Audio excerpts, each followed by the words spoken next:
Seigneur nous a fait la grâce d'être connectés ce matin. Le Seigneur nous a fait la grâce d'être comptés parmi les vivants. Nous voulons simplement lui dire une fois de plus encore merci pour le souffle vie, merci pour l'entendement. Plusieurs sont aveugles, aimeraient écouter une prédication mais ne peuvent à cause de la surdité. Plusieurs voudront lire la Bible mais ils ne peuvent lire parce qu'ils n'ont pas des yeux pour lire. Plusieurs voudront parler, adorer le Seigneur mais ils ne peuvent adorer parce qu'ils sont muets. Peu importe ce que nous avons comme infirmité, comme défaut, comme manquement, le Seigneur nous a fait la grâce d'être dans sa présence. Et nous profitons de sa présence parce que toutes choses passeront, mais la parole de Dieu ne passera pas. Nous allons tout laisser sur terre, mais nous garderons notre âme, notre esprit auprès du Seigneur éternellement. Et c'est le plus grand bonheur de le connaître, de le savoir, de marcher avec lui. Prends une minute, une fois de plus encore, de lever la voix et d'honorer le Seigneur. Élève la voix, commence à remercier le Seigneur pour cela. Bénis le Seigneur pour la parole qui doit trouver une place dans ton cœur. Remercie Dieu dans le nom de Jésus. Alléluia. Père éternel, Père de gloire, nous te rendons des actions de grâce et nous te disons merci. Nous bénissons ton nom, Père, pour tout ce que tu fais au milieu de nous, pour ta grâce excellente, le don parfait, qui ne se fait suivre, éternel des armées, d'aucun chagrin, ô Dieu de gloire, ce que tu appelles bénédiction. Ce matin, tu nous rassembles, éternel des armées, autour de ton trône de gloire. Tu nous rassembles dans ton amour pour nous parler, Seigneur, pour nous instruire, pour déposer dans nos cœurs, éternel des armées, une parole, pour déposer dans nos cœurs une pensée, pour déposer dans nos cœurs une instruction. Nous prions, Seigneur, que les écailles tombent de nos yeux et que notre intelligence soit renouvelée.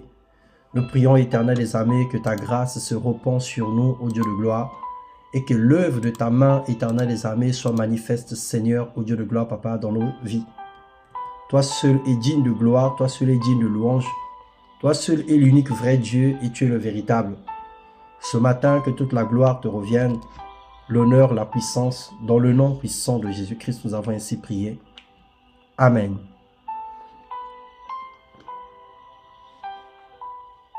Amen, amen. Amen, amen. Ok. Donc ce matin, nous allons nous exhorter par la grâce du Seigneur. Et si jamais je ne peux pas finir, on va l'achever vendredi ou plus tard. Nous allons prendre dans le livre de Josué, le chapitre 24.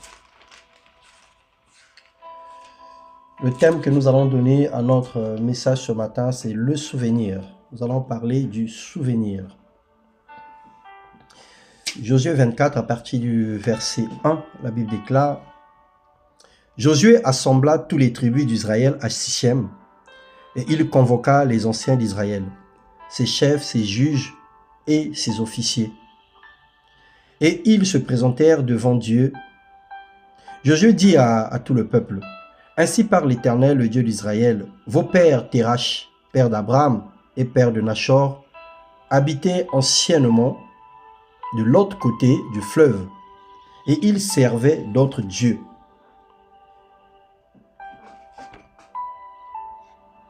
Ils servaient d'autres dieux. Je pris votre père Abraham de l'autre côté du fleuve, et je lui fis parcourir tout le pays de Canaan. Je multipliai sa postérité et je lui donnai Isaac. Je donnai à Isaac Jacob et à Ésaü, et je donnai en propriété à Ésaü la montagne de Séhir, mais Jacob et ses fils descendirent en Égypte.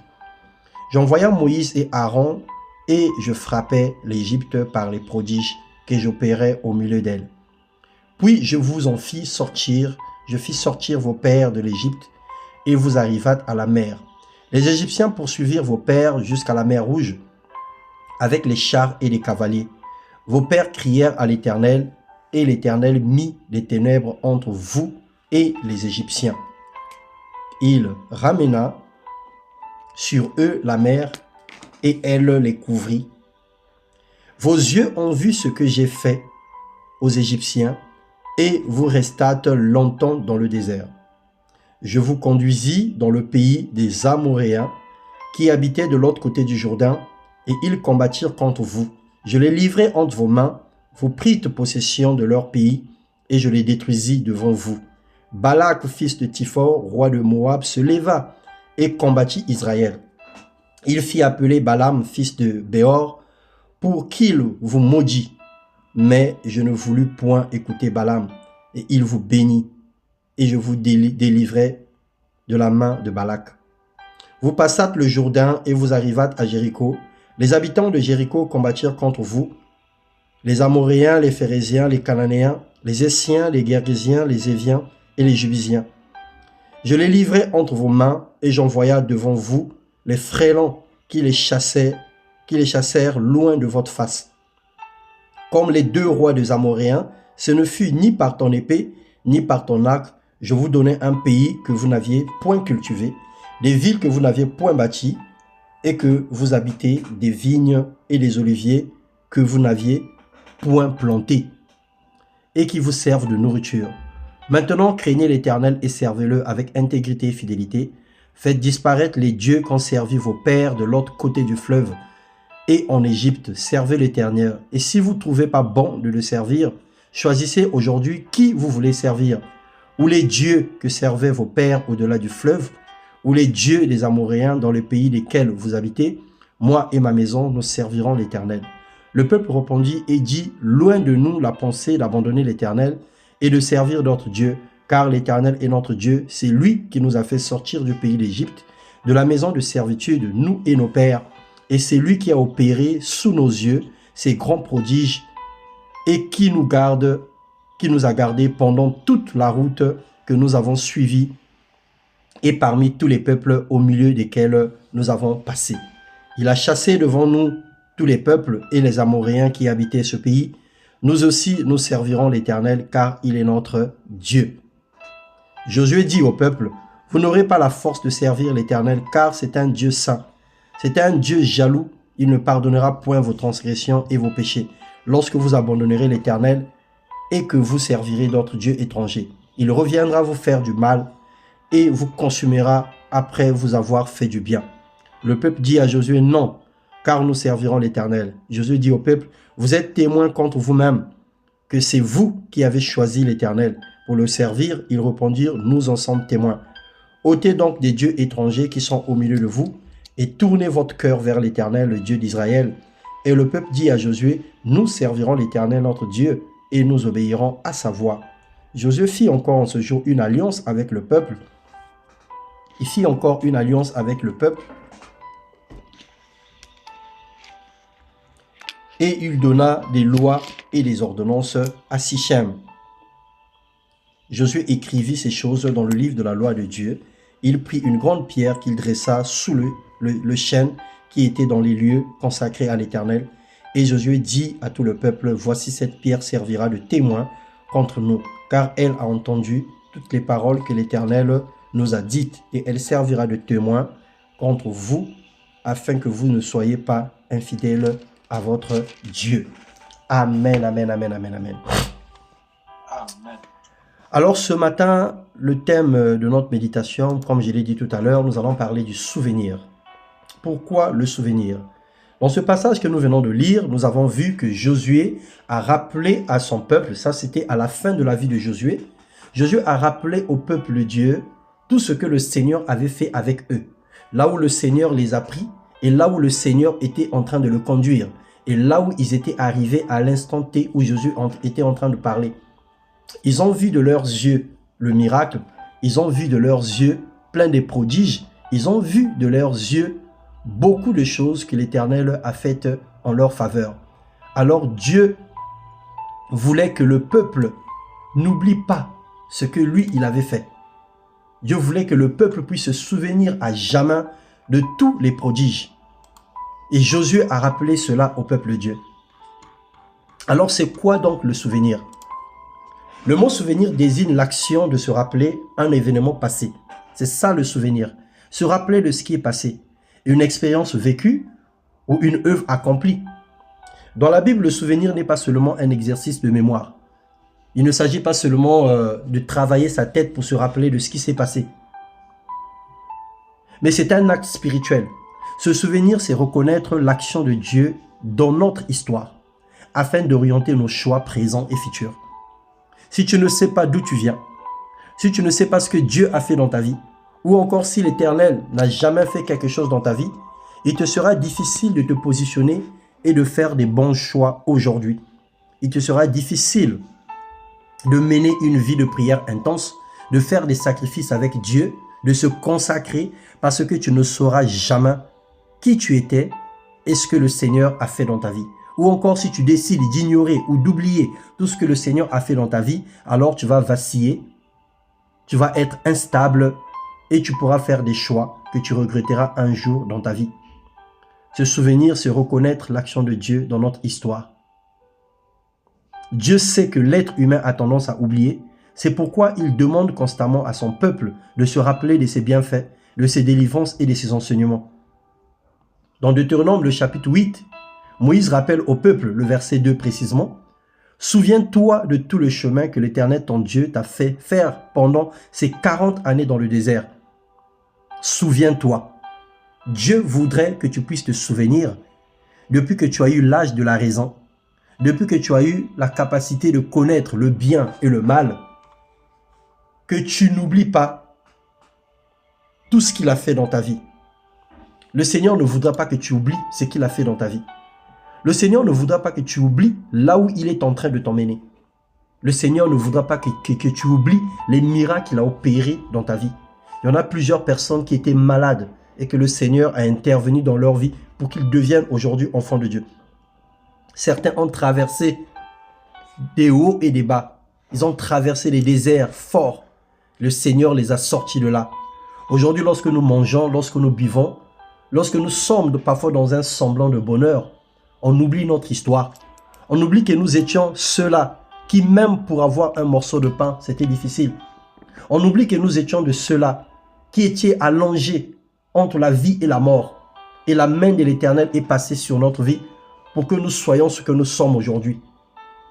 On oublie même qu'on était malheureux, au point où même avoir même une paire de chaussures était si difficile. Ou même encore nous étions dans l'abondance, mais on manquait d'appétit. Ou même la constipation nous frappait tellement que aller aux toilettes, il fallait intercéder. Tu as de l'argent, tu peux t'acheter ce que tu veux, mais pour aller aux toilettes, tu dois intercéder. Ou même encore pour faire simplement miction, pour uriner, tu dois implorer le Seigneur. Tu as de l'argent, tu as tout, mais pour manger, il fallait implorer le Seigneur parce que tu avais un mal de dents terrible. Quel que soit ton état, pauvre ou riche, nous avons besoin de se souvenir des choses que le Seigneur a fait dans nos vies, lorsque lui, il a intervenu. Dans Josué 24, Josué leur demande de se souvenir des œuvres de Dieu pour faire le bon choix. Ils devraient choisir qui est-ce qu'ils voulaient servir, entre le Dieu de leur père ou l'Éternel Dieu qui les a délivrés. Parce que Josué rappelle dans le souvenir, depuis Térach, le père d'Abraham, ces hommes ont servi les dieux étrangers. Et à cause des dieux étrangers, beaucoup de malheurs étaient arrivés dans leur vie. Et ils ont su faire la différence entre le temps où leur père servait ces dieux-là et le temps où l'Éternel est intervenu dans leur vie. Josué a rappelé tous les combats qu'ils ont menés et comment Dieu a livré entre leurs mains les ennemis. Comment ils étaient vainqueurs et victorieux en faisant confiance à l'Éternel. Josué, à la fin de sa vie, il rassemble le peuple avant de leur demander de choisir qui ils voudront servir et leur rappelle toute leur histoire. Donc, il a évoqué l'appel d'Abraham. Comment Dieu a appelé Abraham dans Genèse 12. Dieu lui dit de quitter la maison de son père, d'aller dans le lieu où il devrait le montrer. Parce que le père d'Abraham servait des dieux qui n'honoraient pas le Seigneur. Vous pouvez lire Genèse 10 et 11. Le père d'Abraham fabriquait des statuettes et le Seigneur était irrité. Il a toujours été irrité de l'idolâtrie. Il a rappelé la délivrance du peuple d'Égypte pendant plus de 420 ans d'esclavage. Les cris des enfants d'Israël monta vers le Seigneur dans Exode, le chapitre 2, 3, 4 et 5. Et Dieu décide d'envoyer Moïse pour aller leur sortir. Mais Dieu va leur faire passer dans le désert pendant 40 ans. Et Deutéronome 8 dit que si le Seigneur vous a fait passer dans le désert pendant 40 ans, c'était pour vous tester, pour voir si vous étiez capable d'aimer le Seigneur malgré tout. Et pendant qu'ils étaient dans le désert, Josué rappelle le passage de la mer Rouge, qui était un prodige extraordinaire. Pendant qu'ils étaient poursuivis, ils arrivent devant un mur, devant un obstacle sans issue. Il n'y avait pas de chemin, il n'y avait pas de solution. Il n'y avait pas un bateau qui les attendait pour qu'ils puissent monter et s'éloigner des côtes. Il n'y avait pas une montagne où ils pouvaient escalader pour s'échapper. Ils étaient face à un mur, la mer Rouge. Et personne ne pouvait traverser la mer Rouge par la nage. Alors le Seigneur ouvrit la mer Rouge en deux. Dieu a permis que les enfants d'Israël puissent traverser en sécurité. Et lorsque les Égyptiens s'avançaient, il les a engloutis dans les eaux. Le Seigneur les a protégés dans le désert contre tous les peuples qui leur cherchaient querelle. Dieu leur a accordé les victoires à Jéricho contre les Amoréens, les Phérésiens, les Jubisiens. Et Dieu leur a fait entrer dans la terre promise, à Canaan. Ils sont venus trouver de la nourriture qu'ils n'avaient pas plantée. Ils ont trouvé des choses, des maisons qu'ils n'avaient pas bâties. Le Seigneur a fait des grandes choses dans leur vie. Donc avant d'exiger une décision, Josué ramène le peuple au souvenir. Alors pourquoi Josué fait cela? Parce qu'un peuple qui se souvient des interventions de Dieu comprend mieux pourquoi il doit lui rester fidèle. Qu'est-ce que le Seigneur a fait dans ta vie? Qu'est-ce que le Seigneur a opéré dans ta vie à l'âge où tu as aujourd'hui? En ce matin du 7 juin, et pendant que nous sommes en train de parler, qu'est-ce que le Seigneur a fait dans ta vie? Commence à te rappeler de ce que le Seigneur a fait dans ta vie. Là où il t'a pris et là où il est en train de t'emmener. On n'allait même plus parler de toi au jour d'aujourd'hui. Parce qu'il s'est passé des choses dans ta vie. Tu as fréquenté les maisons des féticheurs. Tu as fait avorter les femmes de Trouy. Ou même encore, toi-même, tu as avorté. Tu es passé dans les maisons des sorciers. Tu as essayé de signer des pactes de magie. Tu étais dans l'alcool. Tu étais dans plein de choses. Le Seigneur t'a récupéré de là où tu étais. Certains étaient dans la stérilité. Le Seigneur t'a donné des enfants. Dans une pauvreté à outrance ou extrême, le Seigneur t'a donné le sourire, t'a donné un travail, t'a donné une femme, il t'a donné des enfants, il t'a donné un mari. Qu'est-ce que le Seigneur a fait dans ta vie? Si tes souvenirs sont bons, si tu te rappelles encore, où est-ce que le Seigneur t'avait pris? Comment tu as marché avec lui? Et le jour où il t'a fait grâce, malgré tes erreurs, malgré tes manquements, ce souvenir de tes choses te permet de te fidéliser aujourd'hui. Tu feras la différence entre lorsque tu as marché sans Dieu et pendant que tu as marché avec Dieu. Des bonnes choses qui te sont arrivées en faisant confiance à l'Éternel. Et ce souvenir de ça t'emmène dans une dimension d'adoration et de louange constante. Et ça emmène dans ton cœur le désir de servir le Seigneur sans relâche. Le désir de faire des choses pour Dieu. Parce que tu te souviendras que si lui, il ne t'avait pas donné le souffle de vie, tout ce que tu as aujourd'hui serait vain, serait même inutile. Et Josué déclare, choisissez aujourd'hui qui vous voulez servir. Josué 24, le verset 15. Le bon choix naît d'une mémoire fidèle des bienfaits de Dieu. Pour faire le bon choix, on doit avoir une mémoire fidèle. Une mémoire qui n'oublie pas. Une mémoire qui n'oublie pas. La preuve en est que même lorsque nous avons la reconnaissance vis-à-vis d'une personne qui nous a fait tellement du bien, cette mémoire de reconnaissance nous mènera dans un niveau de respect et de reconnaissance vis-à-vis de ces personnes. Les personnes qui nous ont hébergés lorsque nous étions dans la rue. Les personnes qui nous ont donné du pain lorsque nous avions eu faim. Les personnes qui nous ont recueillis lorsque nous avions eu froid. Et Jésus dit dans sa parole que lorsque j'ai eu faim, vous m'avez donné à manger. Lorsque j'ai eu soif, vous m'avez donné à boire.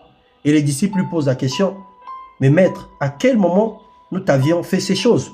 Il a dit, lorsque vous ferez cela au plus petit de mes enfants. Donc les bienfaits que tu fais à X, à Y, à Z, c'est à Dieu que tu le fais. Et celui qui reçoit le bienfait, alors le Seigneur se souvient de la personne qui a exercé le bienfait. Et la personne qui a exercé le bienfait devrait se comporter comme ce lépreux sur les 10 qui étaient revenus vers Jésus pour lui rendre grâce. Et donc, quand nous nous souvenons de ce que Dieu a fait, il devient plus facile pour nous de faire confiance à Dieu dans l'avenir. On n'aura plus les difficultés pour lui faire confiance. Et nous aussi, nous devons nous rappeler d'où Dieu nous a sortis, les prières exaucées, les protections reçues, les bénédictions accordées. Je répète encore, nous aussi, nous devons nous rappeler d'où Dieu nous a sortis. Où est-ce que Dieu t'a pris? Les prières que tu as élevées à Dieu et qu'il t'a exaucées, qui t'ont sauvé la vie. Les protections que tu as reçues. Pendant que les gens mouraient de Covid-19, le Seigneur t'a protégé. Pendant que l'Ebola et d'autres épidémies et pandémies ont frappé les pays, Dieu t'a protégé. Pendant que les bandits, les bébés noirs et autres, dans certaines régions du monde, tuent les gens et ventrent les gens, le Seigneur te protège. Et toutes les bénédictions que Dieu t'a accordées aujourd'hui, qui t'a rendu stable ou encore qui t'a donné le sourire. N'oublie pas ces choses, afin que tu continues à lui faire confiance lorsque les nouvelles épreuves vont arriver dans ta vie. Nous allons continuer en lisant dans Juges, le chapitre 6. On va lire les 10 premiers versets. Les enfants d'Israël firent ce qui déplaît à l'Éternel. Et l'Éternel les livra entre les mains de Madian. Pendant 7 ans, la main de Madian fut puissante contre Israël. Pour échapper à Madian, les enfants d'Israël se retiraient dans les ravins des montagnes, dans les cavernes et sur les rochers fortifiés. Quand Israël avait sémé, Madian montait avec Amalek et les fils de l'Orient, et ils marchaient contre lui. Ils campaient en face de lui, détruisaient les productions du pays jusqu'à vers Gaza.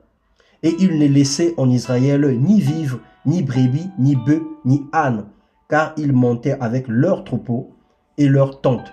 Ils arrivèrent comme une multitude des sauterelles, et ils étaient innombrables, eux et leurs chameaux, et ils vivaient dans les pays pour ravager Israël. Israël fut très malheureux à cause de Madian, et les enfants d'Israël crièrent à l'Éternel. Lorsque les enfants d'Israël crièrent à l'Éternel au sujet de Madian, l'Éternel envoya un prophète aux enfants d'Israël.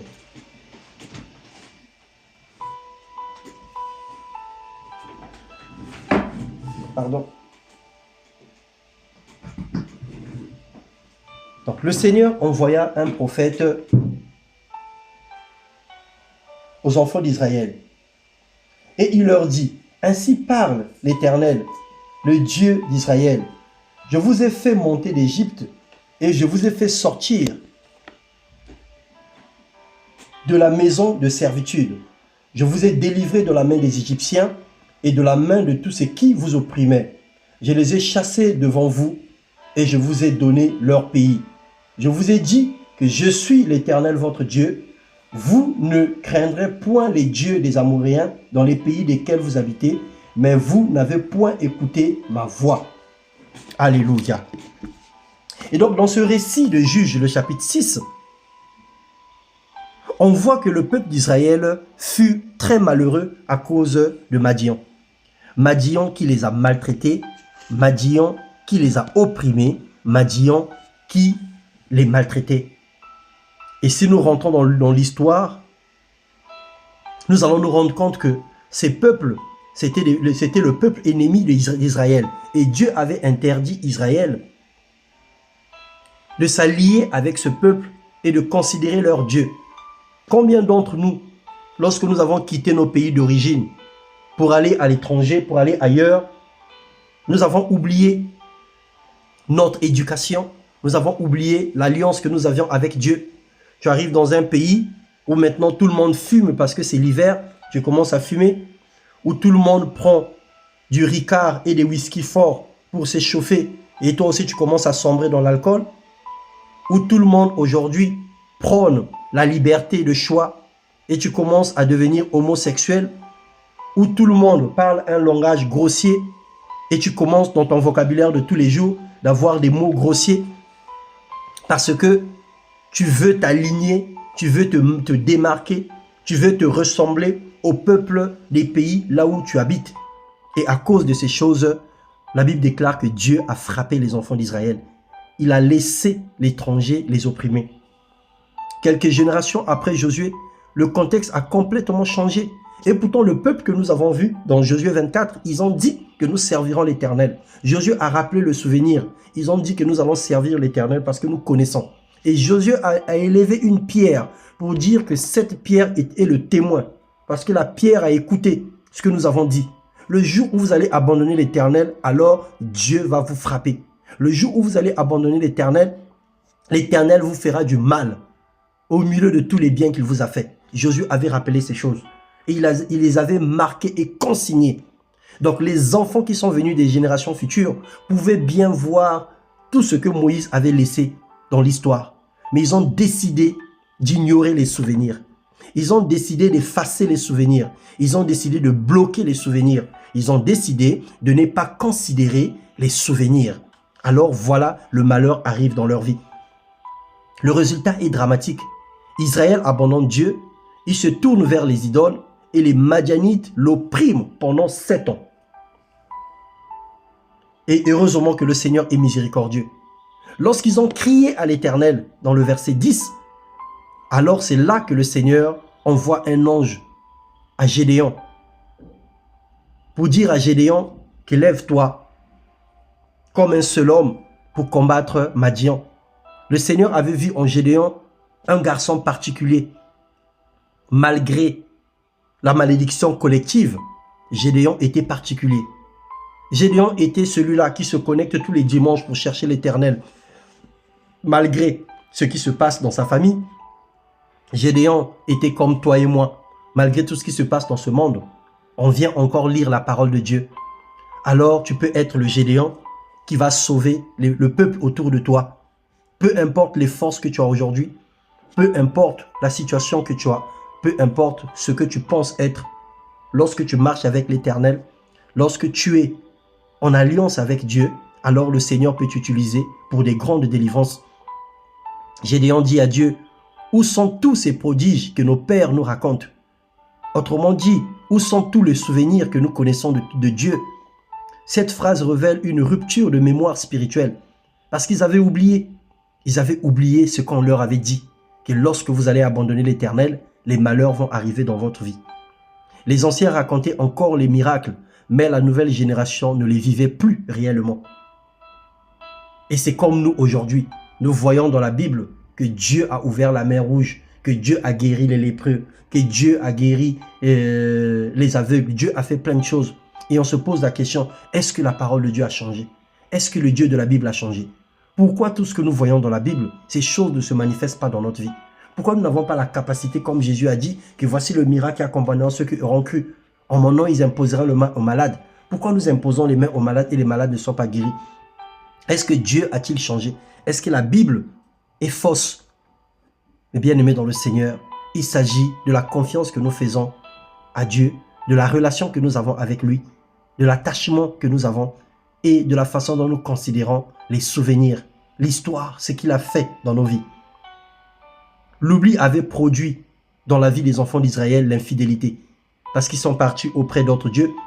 L'oubli avait produit la peur. L'oubli a produit la pauvreté et l'oubli a engendré la domination de l'ennemi. L'ennemi est venu dominer sur eux.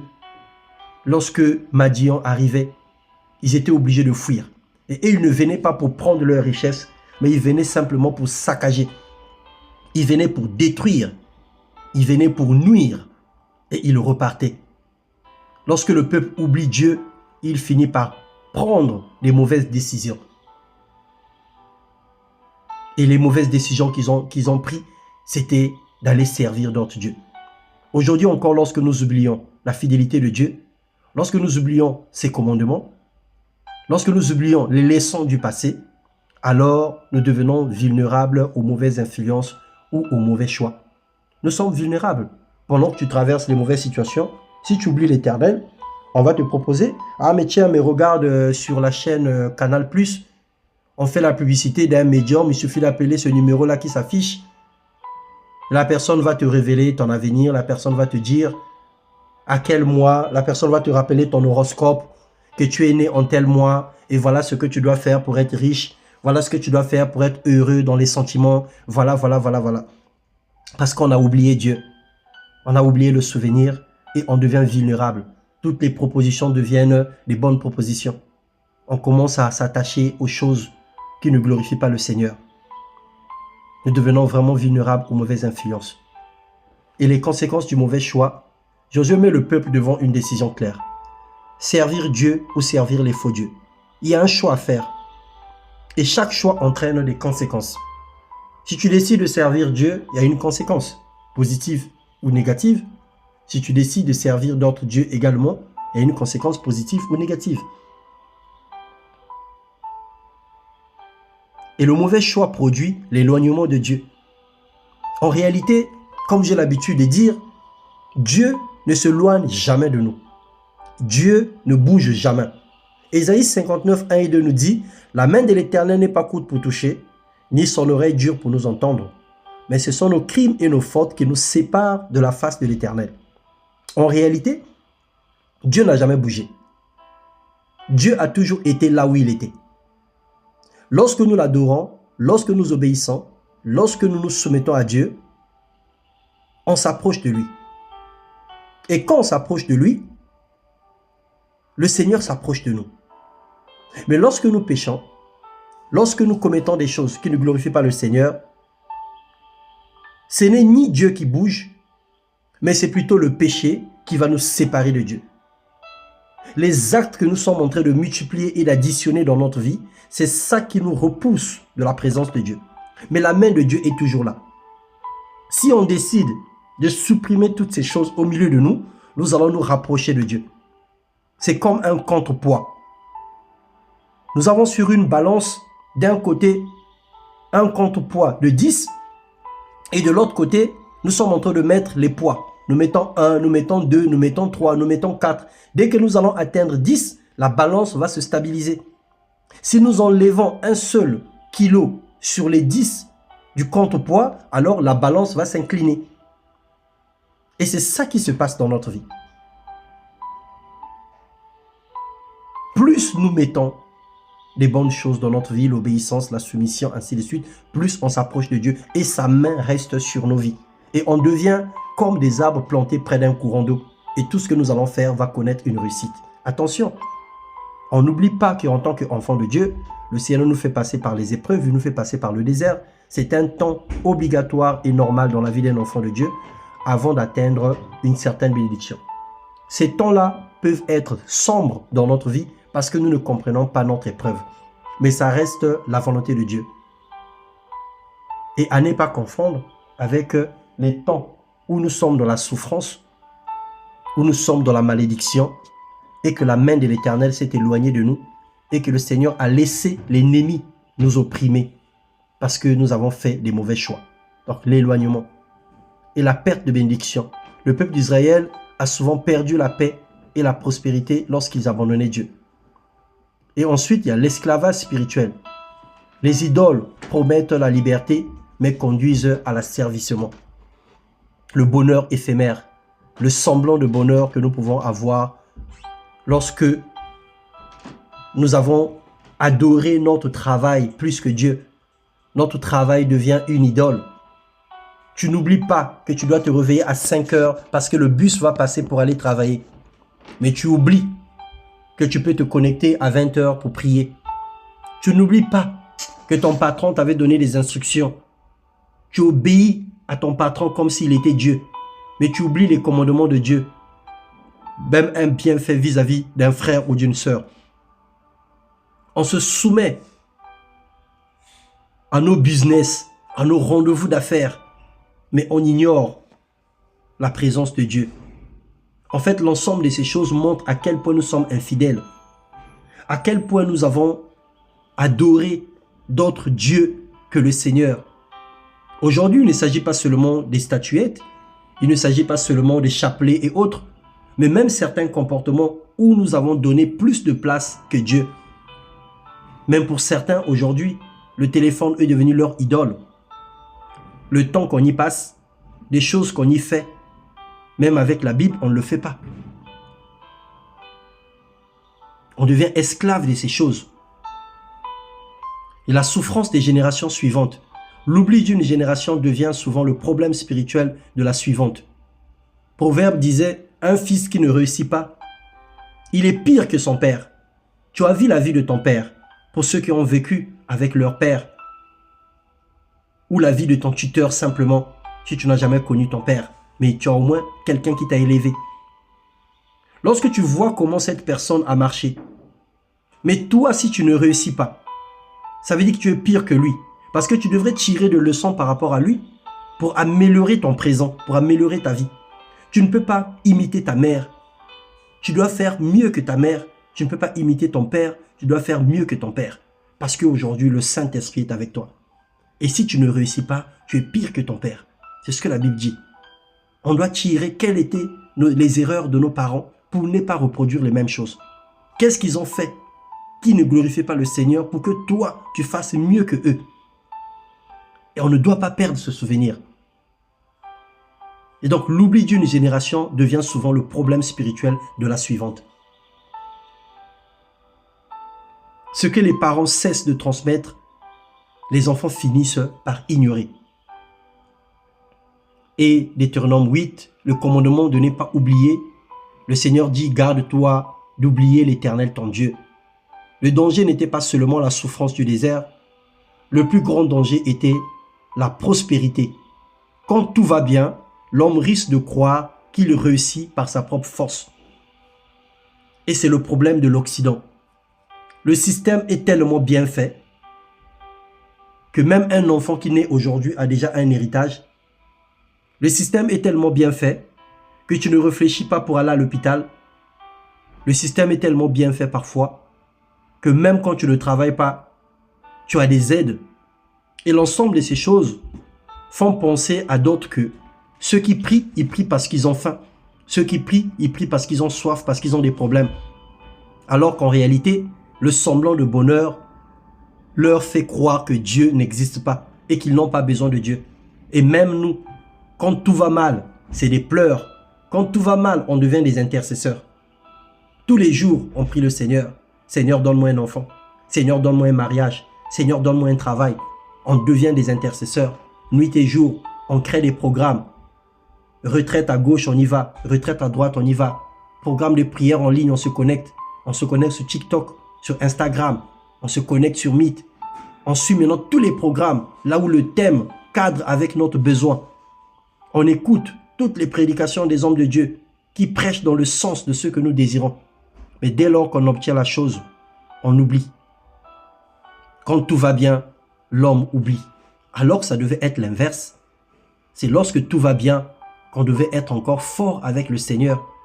Et le jour où les choses vont aller mal, c'est là qu'on laissera le Seigneur combattre pour nous. On joue vraiment le jeu inverse. Souviens-toi de l'Éternel ton Dieu, car c'est lui qui te donnera la force pour les acquérir. Deutéronome 8, le verset 18. Dieu demande à son peuple de transmettre sa mémoire de génération en génération. Le souvenir protège l'humilité, nourrit la foi et préserve l'obéissance. Le souvenir protège l'humilité. Ça veut dire que lorsqu'on se souvient de Dieu, notre humilité est protégée. On va se garder humble. Souvenez-vous que l'humilité précède la gloire et l'orgueil précède la chute.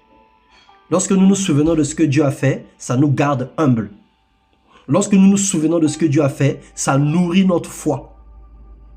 Ça veut dire que dans les moments difficiles, on va se rappeler que le Seigneur a ouvert la mer Rouge en deux. On va se rappeler que le Seigneur a frappé les Égyptiens de toutes les plaies. Alors ce qui m'arrive aujourd'hui n'est pas différent de ce qui s'était passé. Le même Dieu va intervenir dans ma vie. Et donc ça nourrit ta foi. Et sachez que, souvenez-vous que la foi vient de ce que l'on entend. Et ce que l'on entend vient de la parole de Dieu.